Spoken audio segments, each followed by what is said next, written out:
Got a nice new building. Lovely new building. Coffee machine. I haven't tried the coffee there yet. Personal license. Yep, true. Hot dogs. Free hot dogs. They won't always be free, but that night there were some free hot dogs. You got a free hot dog? I got a free hot dog. I didn't get a free hot dog. Charlie got a free hot dog. I paid for my hot dog. Well, I came upstairs and said to everyone, guys, there's free hot dogs downstairs. Tell me you got a free glizzy? I got a free hot dog. Tell me I've paid for 2 glizzies and you got a free one? Yeah. One of the Yu-Gi-Oh players had 2. What?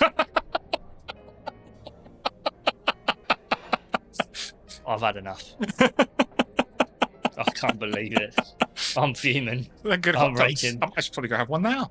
I mean, I think I'm going to. I'm going to go and have some strong words, some strong, stern words with the chef, who I thought I had on my side. I actually took mine and ran upstairs with it to tell everyone. I didn't hear that. Oh. I was too busy watching Callum, I assume. Yeah, well, Charlie was paying attention. He was right down there. Charlie's like a magnet. Holding the fort for the flesh and blood players against the hordes of Bandai gamers. No, so it's good fun. Welcome to Energy Potion, a flesh and blood podcast where we chat about trying, failing, and sometimes succeeding to play flesh and blood as competitively as we can. This episode was recorded in front of a live audience at an exclusive secret location. Before you smash the like, follow, or subscribe buttons, just take a moment. Do you really want your friends and connections to hear the latest hot takes and root techs before you get to play them yourself? So, you had a pretty good weekend, actually, all things considered. I have come to the conclusion that my last 2 weeks of Flesh and Blood have actually been much, much better than I'd originally thought. Yeah. Right? Because I have played 14 rounds of Flesh and Blood. I have lost 4 of those rounds. And 2 of those losses were to the winners of the PQ, the eventual winners of the PQ. Is rude, but understandable, yeah. And another one was to a finalist. Which, again, the PQ. if they're the people you're going to lose to. So if I'm going to lose to the best people in the room, and then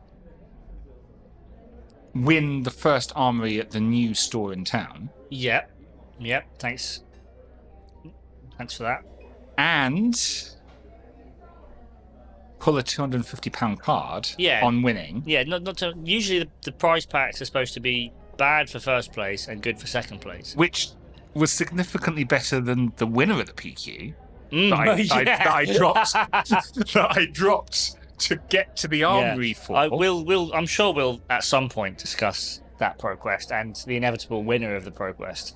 But I'm doing pretty well, I think, in Flesh and Blood, actually, in the last 2 weeks, on reflection. Yeah, really on rubbing reflection. It in, really hammering when you put home. it in those terms. Yeah. Some of us went 2-2 and then lost in the finals of the Armory and got nothing in their prize pack. Yeah, exactly. It could have been a much worse weekend. Could have been considerably worse. Yeah. Grass is always greener, John. Or I guess the grass could always be less green. So I'll tell you that. So, it's a busy old time in the world of Flesh and Blood. We've had our second ProQuest last weekend. Yeah. At Spellbound. Yep. With Hung. Yep. We love Spellbound. We do. We love Hung. He's a good guy. He's a good guy. Let's put it He's got a good store. How many people were at that PQ? 59. A 59-person ProQuest. Small one. Cozy. Well, actually, let's be clear. I thought Spellbound handled it really well in terms of space. Like, you consider it doesn't look like the biggest place from the outside. Yeah, it doesn't. But there were 60 spaces. He hadn't had to. Well, he moved some shelves back, but he still had his product on display. Lots of Flesh and Blood singles, which I think were being bought. So less at the end of the day. Only having one bathroom was a bit tricky. Yeah, but there was one down the road. True, the cafe down the road that does decent coffee. Hermanos, yeah. Shout out to Hermanos. My favourite coffee supplier when I go to Spellbound. My favourite toilet. But because it's under the arches, it's quite high inside. So it's high ceilings, not high on smell. It's one of the benefits of the new store as well for dice. The high ceilings make you feel a lot less constrained. So even if you are a little bit sardine pilled, you haven't got much elbow room, you don't feel too bad. Although I can then acknowledge, even though there were 60 odd of us in there, You still did have a bit of space on the table. You did, yeah. There was enough space for your deck mat and the deck box next to you. Mm-hmm. So, like, I've played in plenty of events where it's literally like playmat to playmat, elbow to elbow. Yeah. No, it wasn't like that. So big shout out to Spellbound for being able to host. And again, 60 people. The rounds run relatively well on time. We had a small lunch break, and it didn't feel like it was too long, too short. No, true. Didn't do the usual come back from the 2-hour lunch break and lose all momentum. Lose all momentum. Yeah. No, it was it was a good old fun day out. Yeah. How many locals went? I think we had 12 of us in the end. Yeah, I think it was 12 of us. Yeah, 12 from the Canterbury division. So yeah, quite a sizable contingent. So a decent amount of that 59. Yeah. Well, we were a fifth of the field. We were a fifth of the field from Canterbury. Ooh, when you put it like that. Yeah. How many top 8 conversions did we get, John? 1. We did get 1. 1. Which is a pretty bad conversion rate. Well, from 1/5 of the room to 1/8 of the room isn't great. No. I blame myself as much as anyone. Well, you did lose to the inevitable winner, John. So that's... I did lose the inevitable winner in round 1, and then I lost to the other finalist in round 5. Yeah. Who was also on the same deck. Yeah, which is crazy when you think about it. Which is crazy that they were targeting me in particular. Well, they were actually. Yeah, they were. That was the reason to play that deck. I hadn't worked it out the first time around how to play into it, and had to be taught a second time how to play into it. Really hammer it home, yeah. Although we'll come back to that because it was interesting playing against them both. Putting a pin in it. It was interesting playing against them both. Pinned. So 1 made top 8. How many made top 4? Also 1. Also 1. Also 1. That one did pretty well. He got pretty lucky, yeah. Yeah, pretty lucky. Dodging his bad matchup. Yeah. He actually round top 8 and top 4 he saw 2 Syndras. Yes. Which I was on. Yes. Which is a big hint that maybe the deck is good in Syndra. It's maybe the reason to play the deck. And I think that meant that he faced 5 Syndras in that tournament. Yes, he did. And beat them all. Well, yeah, that's the hope. Yeah. So he won top 4, so he made it into the finals. Yes, he did. Where he faced down. We haven't said who this mystery person is yet. No, but what hero they were playing. And I'm not going to out of spite, so you're gonna have to go. So a big congratulations to Callum Young. Yeah. From our local crowd, from Cup of TCG. Yep. Who played Puffin to a 59-person ProQuest, the largest ProQuest I think the UK has ever seen. We're calling it the largest organic ProQuest. The largest organic ProQuest the UK has ever seen. Technically, there's been some tacked onto Battle Hardened to go on. Oh, yeah, okay. And he played Puffin, saw down a Puffin mirror in the final, and won. That's the real contentious part, is that Puffin's first Living Legend points were very much on the line in that finals, because it wasn't only you're playing for maybe being the first person to get the points. You knew that if you lost that finals, the other person was getting them. Well, the other person was going to be the first person to get LL points for Puffin, which makes that he did. Which makes Callum the first person to get LL points on Puffin, which I think proves out everything we've been saying, Toby, because he's been maining Puffin now for about 2.5 months. Well, yeah, he locked in on it pretty early, and yeah, committed, got the reps, knew the good matchups, knew the matchups he wanted to dodge. And again, you never win an event like this without the little bit of luck that you need.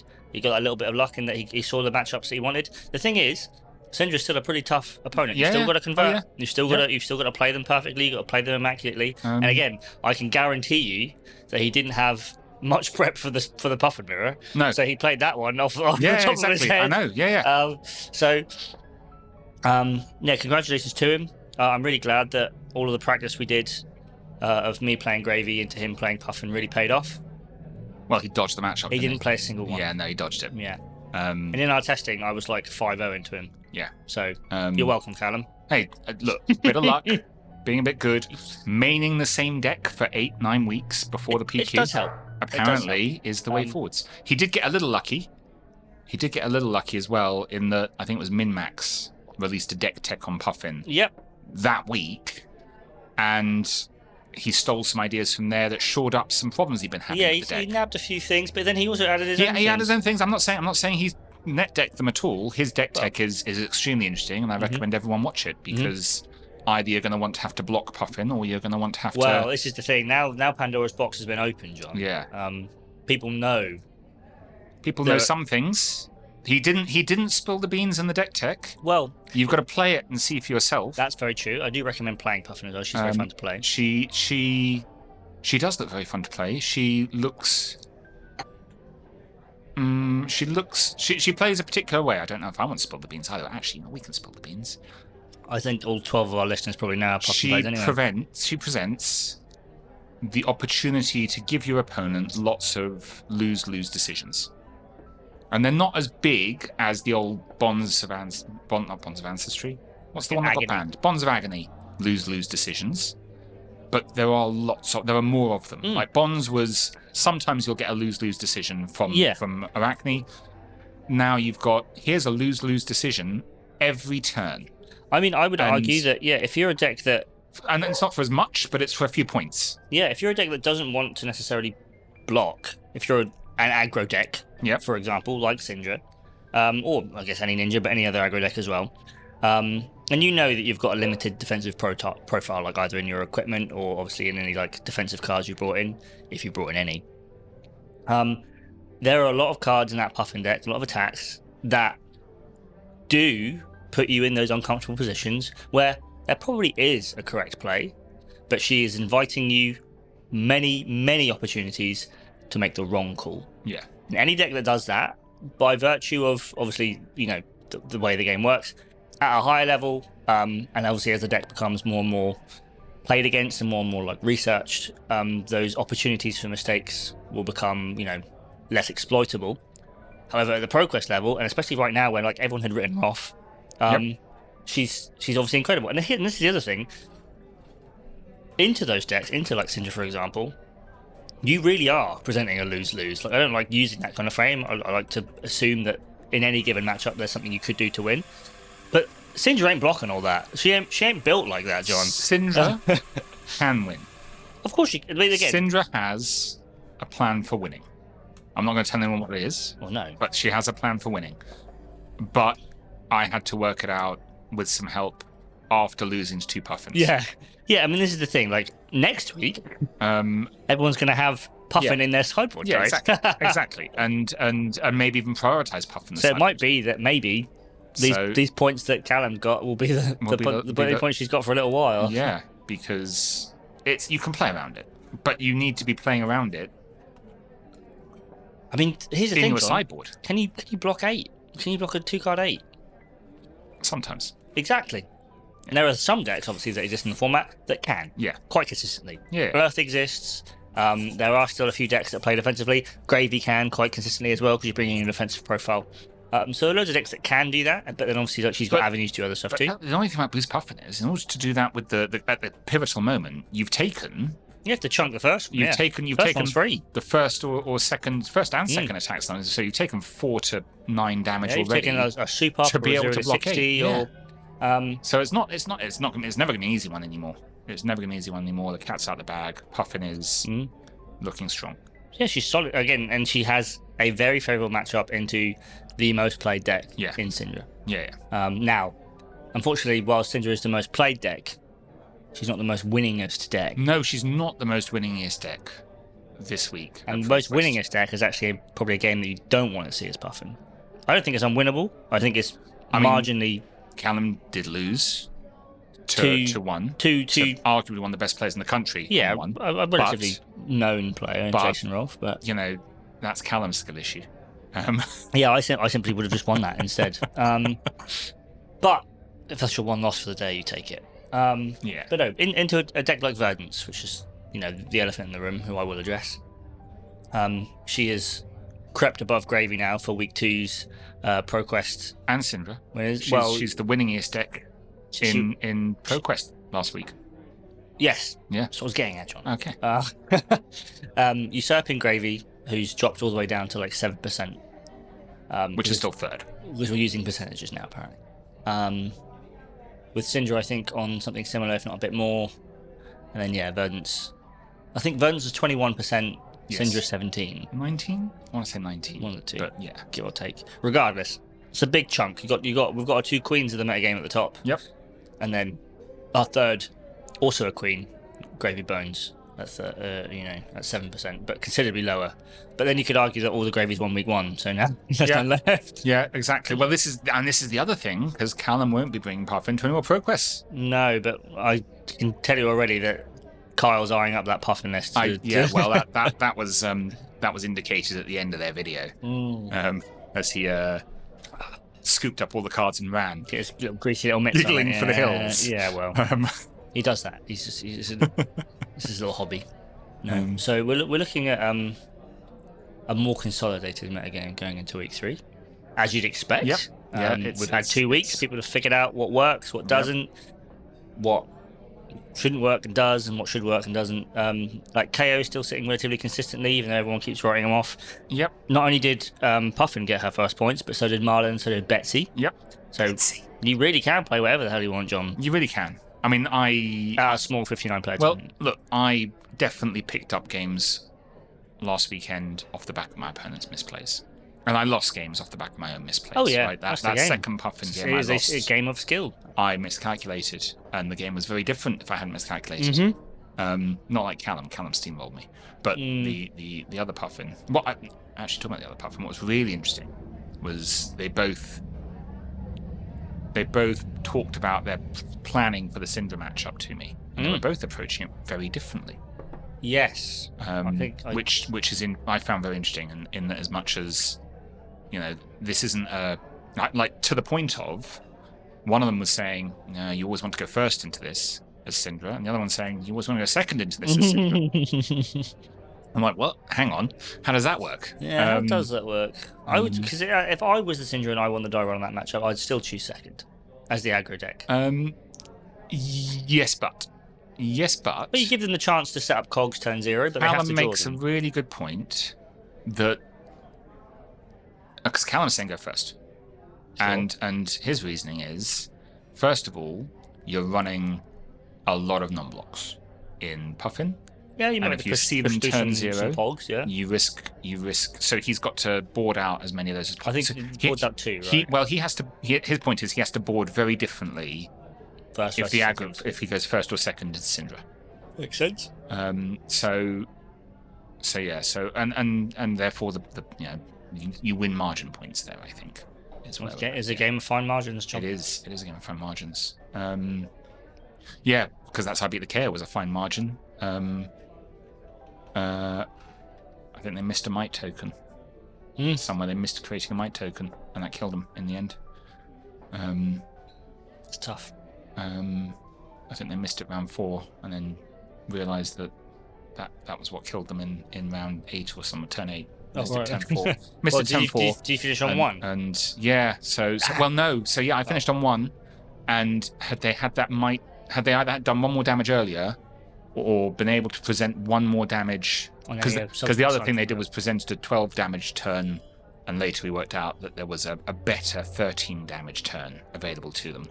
13 is more than 12. And 13 is more than 12, and that 1 point of damage stops me winning the way I want. Yeah. So it's a game of fine margins, especially in aggro mirrors. Yes. Yeah. So fun at Spellbound. Armory at Dice was good fun. Got a nice new building. Lovely new building. Coffee machine. I haven't tried the coffee there yet. Personal license. Yep, true. Hot dogs. Free hot dogs. They won't always be free, but that night there was some free hot dogs. You got a free hot dog? I got a free hot dog. I didn't get a free hot dog. Charlie got a free hot dog. I paid for my hot dog. Well, I came upstairs and said to everyone, guys, there's free hot dogs downstairs. Tell me you got a free glizzy? I got a free hot dog. Tell me I've paid for 2 glizzies and you got a free one? Yeah. One of the Yu-Gi-Oh players had 2. What? I've had enough. I can't believe it. I'm fuming. They're good I'm hot dogs. raging. I'm actually probably going to have one now. I mean, I think I'm going to. I'm going to go and have some strong words, some strong, stern words with the chef, who I thought I had on my side. I actually took mine and ran upstairs with it to tell everyone. I didn't hear that. Oh. I was too busy watching Callum, I see. Yeah, well, Charlie was paying attention. He was right down there.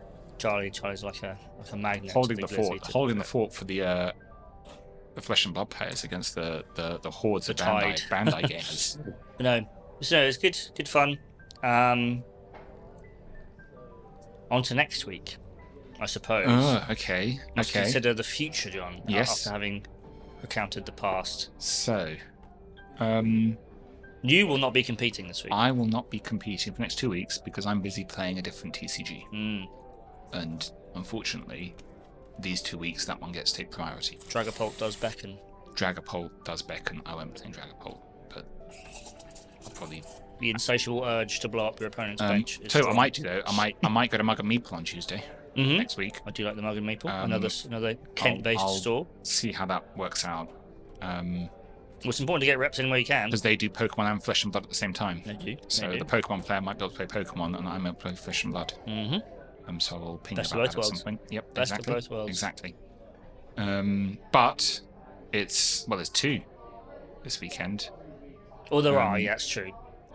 But I think everyone's targeting We're all going to Darksphere on Sunday. Because Darksphere's nice too. Darksphere's nice too. We usually go to Darksphere. Darksphere's pretty well run. They look after the people. It's a decent venue. Yeah. Blah blah blah. And I like it there. I'm probably too busy playing the new Pokemon game on Saturday anyway. So. Yeah, fair. And obviously the Armory in the evening as practice. Yes, of course. I might still be able to make that actually. It's fine. But here's the thing, John. I've played 2 ProQuests now. So have you. Yep. I played them both on Gravy. Yes. I've gone 2-2 in both. Yes. I was told Gravy's the best deck in the format. I think he was. Yeah. No, I've been hoodwinked, John. Would you like to borrow Syndra? No. Syndra's really good. I can actually build Syndra is the problem. And she's a contender. She's really good. She is really good. Got great game into Puffin now. Now that I've watched She has a game into Puffin. I still wouldn't want to play a Ninja into Puffin. It feels quite... No, I think there's a game plan that is as yet unseen that Puffin does not want to see. No. But this is what I'm thinking. There is potential for a mid-season pivot. Well, I was thinking about this, and we discussed it on the car ride home. We did, yeah. With my perspective now of I'm actually not going to play for 2 weeks. I will do one more PQ at the end of the season. That's our one. Which is the Dice PQ in a nice new building. With probably not free hot dogs, which is a shame. No, they'd be marked up. Yep, exactly. To make up for the free ones. Exactly. That would have been consumed. Got fixing the aggregate. Exactly. But I was thinking that with 2 weeks off mid-season, there's a pivot potential, right? Because the problem having back-to-back competitive weekends is pivoting feels rough because you want to be as competitive as possible going into the event that weekend, and the deck you've now got the most reps on feels like the strongest deck to take because you've got the most reps on it. You've learned and recent ones at that. But if you're just targeting one PQ win,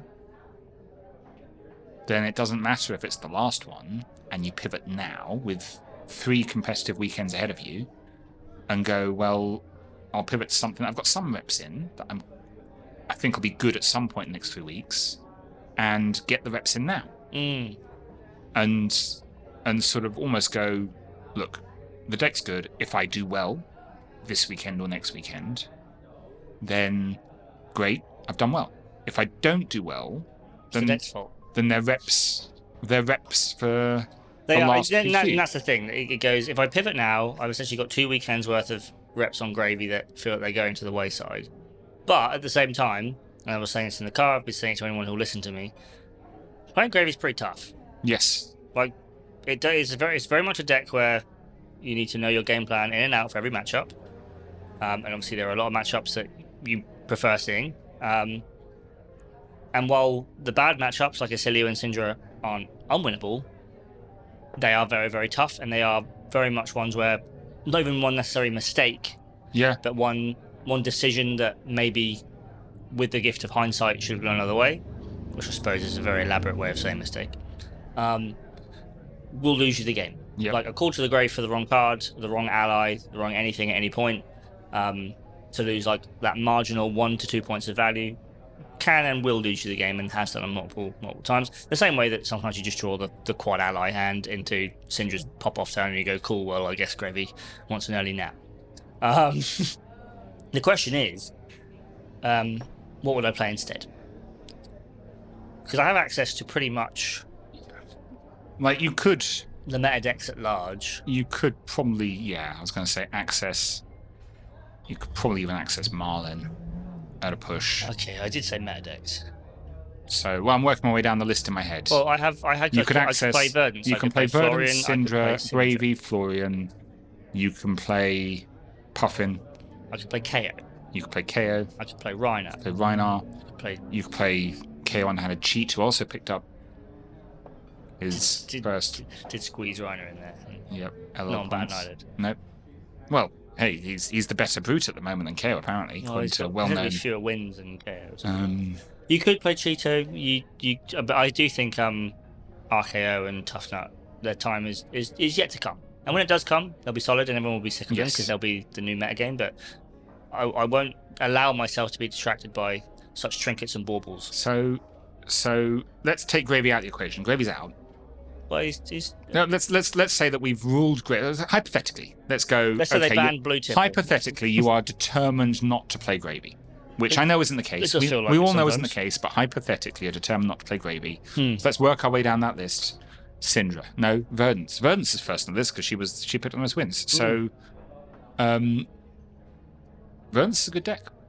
She's a good deck. She, in a lot of matchups, can be quite linear. There's obviously a lot of matchups where she's considerably more complicated. She is, I think, neither favoured nor unfavoured into Syndra. It very much depends on, well, how the game plays. I actually think it's gotten better for her in Syndra recently because of all the winning Syndra lists that have not run Mask of the Pouncing Lynx. Yeah, they've dropped Mopple. So a lot of people drop Mopple, and Mopple is strong into Verdance. Yeah, 3 extra big spells helps a lot as well. Gravy's on the down tick, which means Verdance can kind of get away with a bit more in terms of the defensive build. So she can bring in more defensive options to help shore up that Syndra and aggro matchup as well. I think she's in a very good spot. The issue with Verdance is that you'll have to play against other Verdances. Just be better in the Verdance mirror? Unfortunately, that mirror sucks. Okay. It's pretty much the only reason that Verdances are still playing Healing Pot combo. Yep. Is because in that matchup, whoever gets their combo resolved first wins. Okay. I, way back when now, before Light of the Leaves was even spoiled, was testing Fertile Ground combo instead. As a way to break that mirror, and it did feel very good. That feels a lot worse now without Plume, but it is still possible. There are cards that you can bring in, obviously, to help shore up that matchup. I mean, if you're like, say for example, I think there's going to be 7 Syndra, 7 Verdance, and you go, well, I'm just going to dodge Gravy. There's a world where you can do that. Yep. So she's obviously a deck that I've got a lot of reps on as well, and very, very fun. I do like blocking, after all. So she's definitely an option. Ryan's obviously been putting a lot of time into it. Yes. Been having good success. He won the on-demand last night 4-0. A Verdance mirror in the finals at that as well. So with Matt? No, with Aiden. Oh, with Aiden. No, Matt wouldn't play Verdance. Verdance is a shit deck. That's true. So very much an option. However... Okay, so the mirror's rough, which is the reason not to play Verdance. And Gravy's rough. And Gravy... I mean... And there are a lot of decks out there wins, that are trying to There were, 2 Gravies at Spellbound? Yeah. We'd expect, at most, 2 at Darksphere? There were 3 Gravies at Spellbound. No, there were 4. Were there 4? 4, yeah. About 4. Only 1 made top 8, which makes you feel a bit better. But yeah. So... It wasn't me. So that makes you feel worse, actually. It's a bit of a roller coaster. But Gravy's not well represented. Gem round Gravy. Gem round Gravy the same way as Callum did. Mm-hmm. Just that easy. And just win the mirror. You know the mirror's rough. And also beat everything else trying to kill you. Well, yeah. But as it stands, though, as bad matchups go, the only deck really preying on Verdance in that top 5 is Gravy. Yeah. Like the Florians kind of have it figured out, but Florian's like, again... Talk to Matt about it, because he thinks Verdance has got it figured out into Florian. Yeah, again, if you know what the Florins are bringing, you can prepare and play around it. If it catches you by surprise, you lose. But again, there's a little bit of outplay that both of them can do. The issue is obviously Florins being pushed to the wayside by all these other decks. Like even like the Syndra matchup is getting pretty tough for Florin now, let alone the Gravy matchup, which feels borderline unwinnable. But is winnable.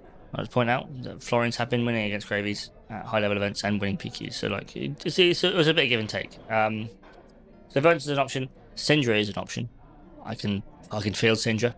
I've got Flick Knives Ira somewhere in my bulk, and I've got Phi somewhere else, and I just put them together. You can field Syndra. Syndra's definitely an option, so why not play Syndra? Because Syndra fixes all the problems you've got with Gravy. She has one main game plan, and then for a few other decks, you bring in a slightly different game plan. You might even bring in different cards. You just bring in a different game plan. So there's a handful of decks where you bring a different game plan. She otherwise plays pretty much the same game plan to everyone and says, play my game. You get to finish most of your rounds early. Yep. And if you're not finishing early, it's because you've taken your time to think it through. In theory. And are probably winning as a result. So the big issue with Syndra is probably one of the similar issues that both Gravy and Verdance have, is that she's one of the best decks. So everyone has a plan for her. And now obviously if you've been playing a lot of her and you know your matchups inside and out, you know the traps that your opponent's going to try and lay for you as the Syndra player, and you know what your game plan is into them. Now, I haven't played much Syndra, so I don't know those. You've played in Syndra a lot. You do know how the deck functions. Yeah, I know how it works. I know how to flick a knife. You know, I've played Knifey Spoony. And there's before. only so many traps out there, right? But again, being on the other side, looking at the 4 cards and presenting them yourself, there is a degree of, I can play out most of these hands, but the minute details, the little things that separates a good Syndra player from a great Syndra player, I don't have those in my bag. But you won't have that for any of these decks that aren't Gravy. Well, some of them I will. I would argue that I might not even have it for Gravy is the problem. Well, yeah. I think those edges are a lot more hard-earned in a deck like Gravy. But we're targeting the last PQ, not the next PQ. Well, I would like to win the next PQ, to be fair. Well, yeah, okay, but let's stick with the plan. We're we're discussing the mid-season pivot off of Gravy into something else. Syndra is everything you want, other than a deck you are well practiced on. And also, she's a bit linear, John. She's just a bit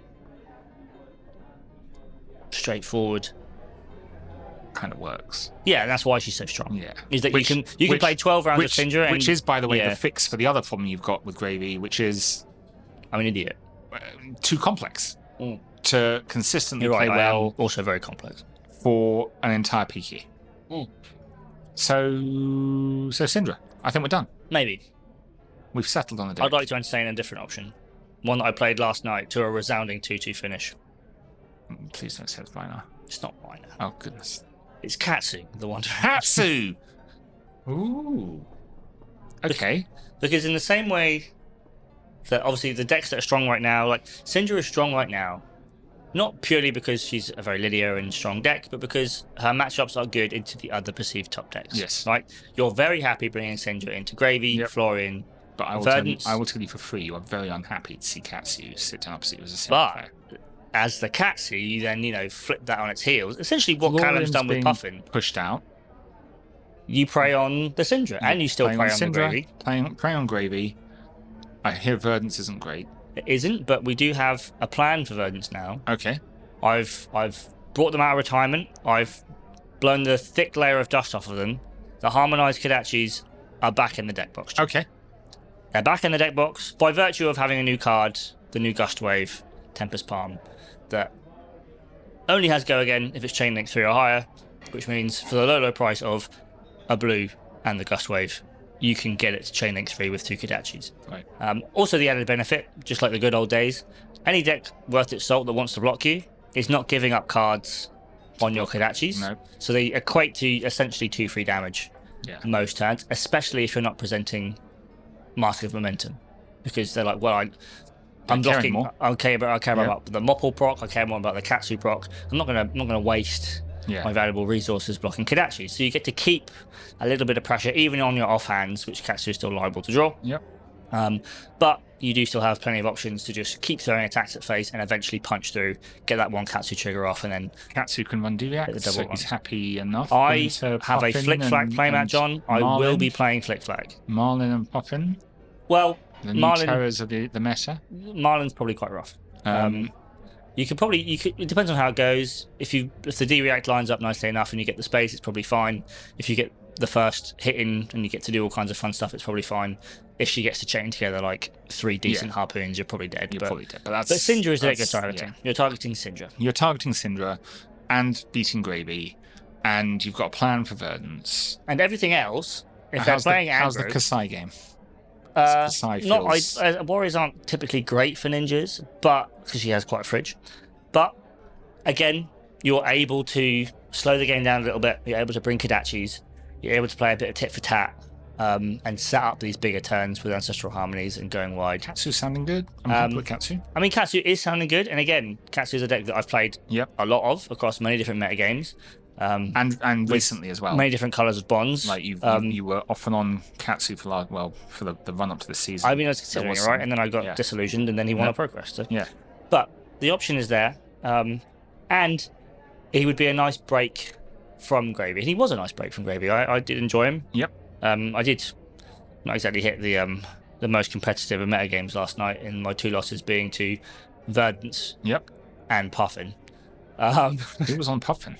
Lucian was playing Callum's Puffin. Oh, right. Okay. Callum was playing my Gravy.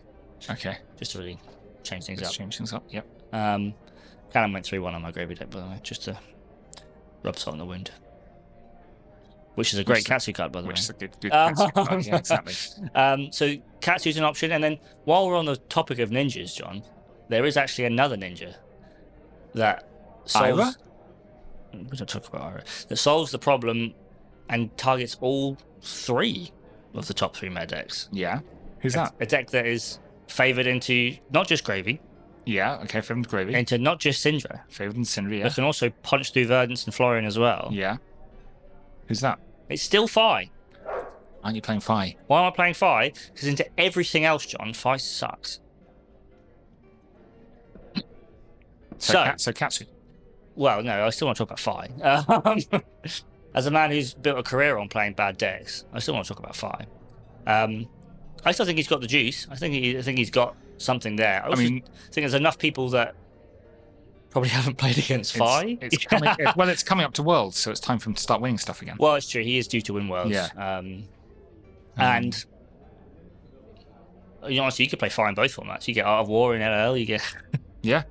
But no, I think there's something to be said about Emberblade. The thing is, there's also something to be said about playing Kodachis in Fi, like the good old days. Yes. And just presenting good old-fashioned, low to the ground aggro, pushing damage, giving up on Emberblade, even though I love it, and just sort of sacrificing the more draconic build and just playing the more, essentially more akin to a deck. You can do it with Rate the Embers as well, because Rate the Embers suddenly makes all the draconic stuff more... you can. If you're playing Rate the Embers, you're definitely playing Emberblade. Yeah. Because then it's really good. But the key distinction is that you need to play to the strengths that make Fi different to Syndra. Yep. And that is that he is first and foremost primarily a Mopple deck, a full spike turn deck, a deck that at any given point has the potential to go 8 chain links wide and bury you under like a stupid turn. Yep. And your opponent can't really choose when that is. Yeah. It's very hard to keep him at bay if he wants to go off on that turn. Because if he deploys the Phoenix Flame for 1, are you going to give up your last piece of equipment to block that? Are you going to give up your last card in hand to block that? Probably not. So probably not. And if you do, then he just resets Arsenal and does it again next turn.